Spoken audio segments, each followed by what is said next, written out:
క్లాస్లో December prelims mains కొత్త class start అవుతుంది. ఈ నెంబర్కి కాల్ చేసి రిజిస్టర్ అవ్వండి. లిమిటెడ్ సీట్సే ఉన్నాయి.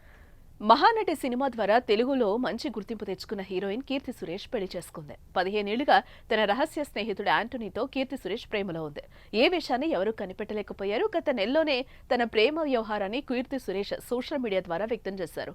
పెళ్లికి ముందు తిరుమల వెంకన్నను కూడా దర్శించుకుని ఆశీస్సులు తీసుకుంది. ఇక కీర్తి సురేష్ యాంటోనీ వివాహ వేడుకకు సంబంధించిన ఫోటోలు నెట్టింట్లో వైరల్ అవుతున్నాయి. కీర్తి సురేష్ వదిలిన ఈ ఫోటోలు ఇప్పుడు సోషల్ మీడియాలో అందరినీ ఆకట్టుకుంటున్నాయి. గోవా వేదికగా ఇవాళ జరిగిన ఈ వివాహ వేడుకకు ఇరు కుటుంబ సభ్యులు అత్యంత సన్నిహితులు మాత్రమే హాజరయ్యారు. హిందూ సంప్రదాయ పద్ధతిలో కీర్తి సురేష్ వివాహం జరిగినట్లుగా తెలుస్తోంది. అలాగే క్రిస్టియన్ పద్ధతిలోనే పెళ్లి జరగనుందన్న టాక్ కూడా వినిపిస్తోంది. ప్రస్తుతం కీర్తి సురేష్ పెళ్లి ఫోటోలు నెట్టింట వైరల్ అవుతున్నాయి. వీటిని చూసిన పలువురు సినీ ప్రముఖులు, అభిమానులు, నెటిజన్లు కొత్త జంటకు అభినందనలు, శుభాకాంక్షలు తెలుపుతున్నారు.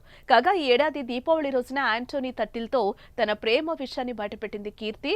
15 ఏళ్ల తమ స్నేహ బంధం ఇకపై జీవితాంతం కొనసాగుతుంది అని ఇద్దరు కలిసిన ఫోటోనైతే షేర్ చేసింది. ఇప్పుడు పెళ్లి చేసుకుని తన జీవితంలో కొత్త అధ్యాయానికి శ్రీకారం చుట్టింది.